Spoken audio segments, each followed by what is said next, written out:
Всем привет! Сегодня я решила снять для вас такое видео, которое, естественно, интересно многим, о том, как стать фэшн-иллюстратором. И сегодня я не буду говорить про стилизацию, о том, как и что нужно делать. Я расскажу о 10 шагах, которые я считаю, на мой взгляд, самыми важными для того, чтобы прийти к профессии фэшн-иллюстратора.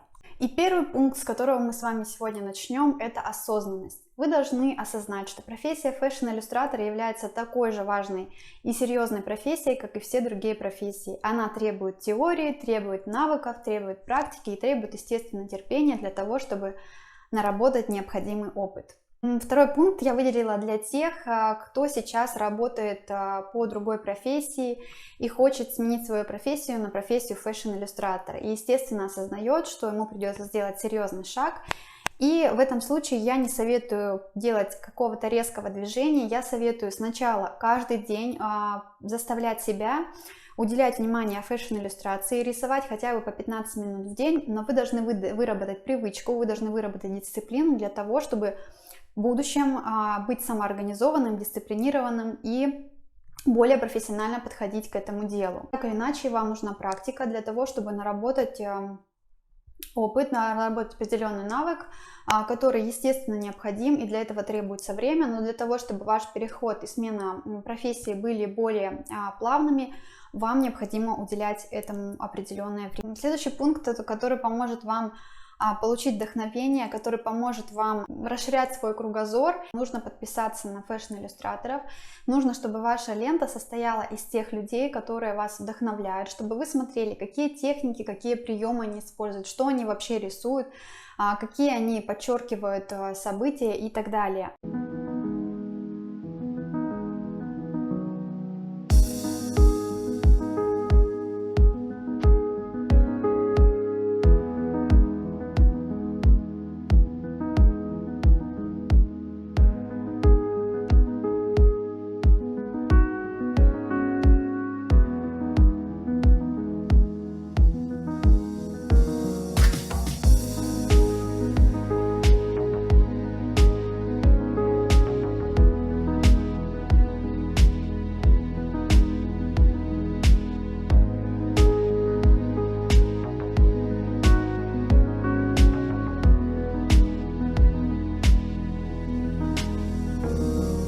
Четвертый навык – это ключевой навык. Вы должны, естественно, рисовать каждый день и делиться своими работами. Я рисую с 2011 года, и у меня был большой перерыв в рисовании, потому что я работала главным архитектором, главным инженером проекта, и это такие профессии, которые требуют огромного количества времени, энергии. Естественно, я не могла уделять полноценное время тому, что я люблю, то, что мне нравится. И в 2016 году я для себя поставила такой проект 365 дней фэшн-иллюстрации, уехать в Париж. Конечно, этот проект я выполнила не идеально и не совсем уложилась в сроки, но тем не менее он дал свой результат. Я научилась уделять время фэшн-иллюстрации. Я находила время, пусть и не каждый день, но я старалась часто рисовать. В выходные я рисовала всегда. Началась рабочая неделя и начиналось время, когда я могла рисовать. Я очень переживала, если у меня в выходные что-то не получалось, и я не могла выкладывать работы, потому что для меня общение с аудиторией и показывать свой прогресс было очень важно, потому что это меня вдохновляло, это моя поддержка.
Мне было приятно, когда в 2017 году Harper's Bazaar отметила мои работы, отметил меня как талантливого иллюстратора, на которого стоит подписаться в Инстаграм. Они сделали такую подборку. И, естественно, вы должны вести свой социальный дневник. Это может быть любая платформа, Инстаграм, Фейсбук, прессы или другие какие-то платформы. Но вы должны делиться с аудиторией своими работами. Во-первых, вы будете находить отклик аудитории на свои работы, вы поймете, какая у людей реакция на ваши работы. И, как правило, реакция бывает чаще всего положительная, и тем самым это подстегивает вас постоянно расти, постоянно совершенствовать свои навыки, постоянно удивлять чем-то свою аудиторию, и это очень помогает развитию. Поэтому переборите свой страх, если вам кажется, что ваши работы какие-то не такие, что нужно что-то доделать. Вот заставляйте себя публиковать свои работы на открытую аудиторию, и тем самым вы будете наращивать, во-первых, свою аудиторию и будете искать потенциальных клиентов. Если вы являетесь фэшн-иллюстратором, вы просто не можете игнорировать тенденции модного рынка. Вы должны следить то, что на нем происходит, вы должны следить за последними коллекциями, за последними событиями, которые происходят в мире моды, и должны давать свою интерпретацию увиденного. Это может быть даже не обязательно мир моды, но это может быть какие-то события, как мы сейчас видим, что коронавирус. Реагировали иллюстраторы, в том числе начали рисовать иллюстрации девушек в масках и так далее. Но своего рода вы должны также реагировать на события, которые происходят в мире. Плюс отслеживать последние коллекции. Всем советую установить приложение Vogue Runway. На нем очень легко и удобно смотреть коллекции по сезонам, по дизайнерам и так далее. Но здесь есть такой важный момент: не старайтесь рисовывать один в один то, что вы видите. Всегда старайтесь давать интерпретацию, свою интерпретацию увиденного. Старайтесь следить за художниками, за блогерами, за дизайнерами, которые вас вдохновляют, потому что идеи, которые вы можете у них увидеть, вы можете интерпретировать в свой стиль, можете изложить как-то по-своему, можете сделать интересно. Эти люди могут стать источником вашего вдохновения. Сейчас мне нравится очень дизайнер дома Скиапарелли. Он очень интересно рисует, и его работы вдохновляют также на создание каких-то интересных иллюстраций. И плюс у него очень хорошая стратегия, плюс его в том, что он популяризирует этот бренд. Это очень интересно, и я считаю, это очень хорошая стратегия с его стороны. Вторым пунктом я выделила целенаправленную практику. Это практика, когда вы постоянно ставите себе задачи на усложнение для того, чтобы развивать свой стиль. Во-первых, я советую, конечно, пробовать разные техники исполнения. То есть техники исполнения сюда я отношу материалы. То есть вы можете пробовать рисовать акрилом, пастелью, гуашью, и тем самым со временем понять, какой материал вам больше нравится, какой вам по душе материал и каким вам легко пользоваться. И вторая составляющая — это сделать стилизации. То есть вы должны определиться с техникой и должны знать приемы стилизации. Профессиональный иллюстратор должен владеть разными приемами стилизации. 9-й пункт — это пункт, я его назвала «Не идите за толпой». Почему? Потому что я уже не раз повторялась, что сейчас очень модно рисовать на iPad. Я не скажу, что рисовать на iPad супер легко. Многие используют фото для подложки, для того, чтобы рисовать на iPad. Но за счет того, что на iPad мы видим одинаковую технику, эти работы сливаются в одну, и, к сожалению, сейчас очень много таких работ, и, к сожалению, авторов этих работ очень-очень трудно отследить. Получается, что просто копируют надписи друг друга, просто меняя название. А когда вы это делаете, вы же должны понимать, что вы стали еще копией одного человека, то есть ваш стиль уже не оригинальный. А вы должны стремиться к тому, чтобы ваш стиль был оригинальным, чтобы люди вас запоминали, возвращались к вам и наблюдали за вашими работами. И последний пункт, для чего вообще вам это нужно.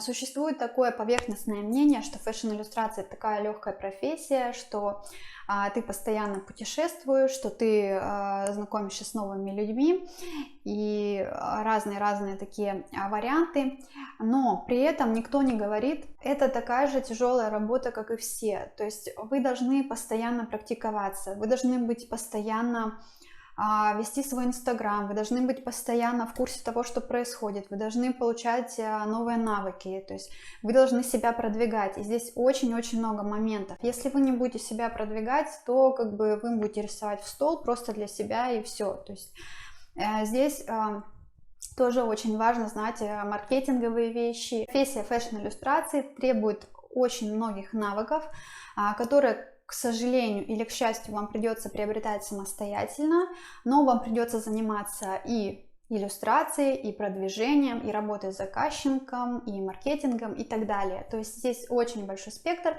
с которым вам придется столкнуться и разбираться в этом самостоятельно. Исходя из своего практического опыта, я дала вам некоторые советы, которые я считаю важными, на мой взгляд, и которые я считаю важно определить на первом этапе для того, чтобы двигаться в правильном направлении. У меня не было какого-то наставника или не было каких-то курсов определенных, которые бы могла использовать для того, чтобы научиться фэшн-иллюстрации. И, естественно, я как самоучка на своем опыте все это узнала.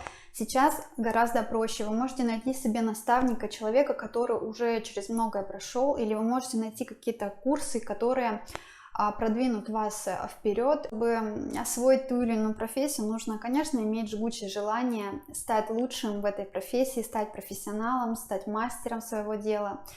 И для меня это всегда стоит в приоритете. Я очень люблю людей, которые разбираются досконально в своей профессии, досконально в своем деле. И поэтому таких людей я очень уважаю, независимо от того, чем они занимаются. И если у вас есть жгучее желание стать фэшн-иллюстратором, разбираться в этом, делать какие-то интересные иллюстрации, выражать себя через это, вдохновлять мир и говорить что-то этому миру, то у вас все обязательно получится.